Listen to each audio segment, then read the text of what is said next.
तो आज हम चल रहे हैं राजस्थान में सीकर के पास। वहाँ एक पहाड़ी है हर्ष पर्वत, और उसकी चोटी पर है एक बहुत ही पुराना शिव मंदिर, हर्षनाथ महादेव। जी, 1000 साल से भी ज्यादा पुराना। हाँ, हमारे पास जो जानकारी है वो हर्षनाथ महादेव सीकर का प्राचीन शिव मंदिर नाम के लेख से है। तो आज हम इसी ऐतिहासिक जगह के बारे में थोड़ी गहराई से बात करेंगे। इसकी पुरानी कहानी, इसकी बनावट, और ये इतनी ऊंचाई पर क्यों है, मतलब इन सब पहलुओं पर। बिल्कुल।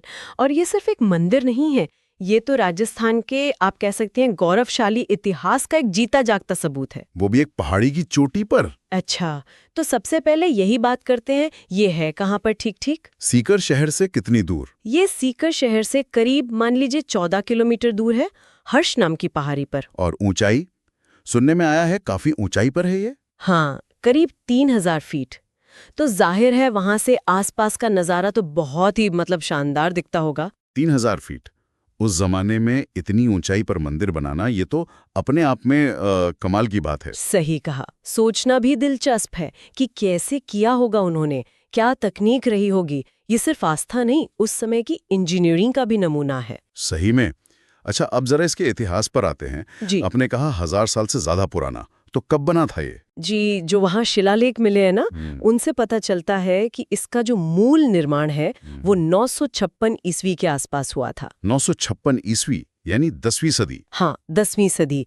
चौहान राजा थे विग्रहराज प्रथम, उनके शासनकाल में, और ये भगवान शिव को समर्पित है।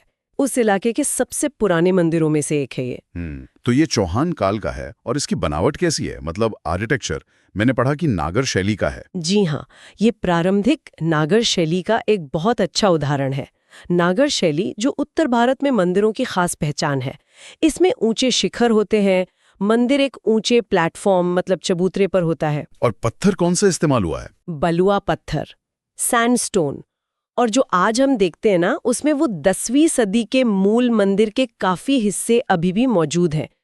जैसे नक्काशी वाले खंबे हैं, मूर्तियां हैं, शिखर के कुछ हिस्से। अच्छा, मतलब ओरिजिनल मंदिर के अवशेष अब भी हैं वहां? जी बिल्कुल। और उन पर की गई कारीगरी वो वाकई देखने लायक है। बहुत बारीक काम है पत्थर पर। ये तो बहुत दिलचस्प है। तो क्या सिर्फ यही मुख्य मंदिर है या आसपास और भी कुछ है? नहीं, और भी है। यहीं से कहानी और बड़ी होती है। देखिए, मुख्य मंदिर के आसपास ना दूसरे छोटे मंदिरों के खंडहर भी हैं, बिखरे हुए। खंडहर भी हैं? हाँ, और साथ में पुराने शिलालेख भी मिले हैं। तो ये जो खंडहर और शिलालेख है ना, ये इसके ऐतिहासिक महत्व को और भी बढ़ा देते हैं। सोचिए, उन शिलालेखों में उस जमाने के बारे में कितनी जानकारी छुपी हो सकती है। सही बात है, जैसे इतिहास की कई परतें हों वहां पर। अच्छा, मैंने ये भी सुना कि उन खंडरों के पास ही बाद में एक नया मंदिर भी बनाया गया। हाँ, वो बना है 18वीं सदी में। शेखावाटी के शासकों ने बनवाया था। वो भी शिव मंदिर ही है। तो मतलब पुराना और नया दोनों साथ साथ है वहाँ। जी। एक तरह का संगम है। और सिर्फ मंदिर ही नहीं, पास में हर्ष गुफा है, प्राकृतिक झरने भी हैं। तो जो लोग ट्रेकिंग के शौकीन हैं या प्रकृति प्रेमी हैं, वो भी काफी आते हैं यहाँ। तो ये जगह तो फिर कई तरह के लोगों को खींचती होगी अपनी तरफ। इतिहास में रुचि रखने वाले, श्रद्धालु, ट्रेकर्स, फोटोग्राफर्स। बिल्कुल। खासकर सूर्योदय और सूर्यास्त के समय का नज़ारा, वो तो लाजवाब होता है वहाँ से।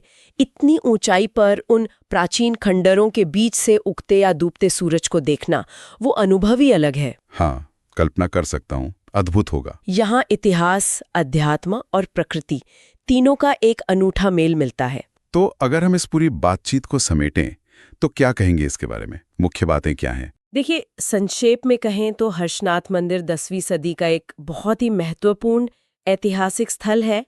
अपनी नागर शैली की वास्तुकला के लिए जाना जाता है, चौहान काल के अपने महत्व के लिए, और पहाड़ी पर अपनी उस शानदार लोकेशन के लिए। और इसमें प्राचीन खंडर भी हैं और बाद का बना नया मंदिर भी। जी हाँ, ये अनोखा मिश्रण इसे राजस्थान के सांस्कृतिक नक्शे पर एक खास जगह देता है। तो मतलब साफ है, ये जगह उन सब के लिए खजाने की तरह है जो हमारे इतिहास, हमारी कला, हमारी वास्तुकला और प्रकृति की सुंदरता को एक साथ महसूस करना चाहते हैं। बिल्कुल, ये हमें अपनी जड़ों से जोड़ता है ना? हाँ, सही कहा। और जाते जाते एक सवाल सोचने के लिए छोड़ जाते हैं सबके लिए। वो जो प्राचीन शिलालेख हैं या जो खंडर हैं, जिनके बारे में शायद हम अभी सब कुछ नहीं जानते, उनमें 10वीं सदी के राजस्थान के लोगों के जीवन, उनकी आस्थाओं, उनके समाज की और कौन सी कहानियां अभी भी दबी हुई हैं, जिनके सामने आने का शायद हम इंतजार कर रहे हैं।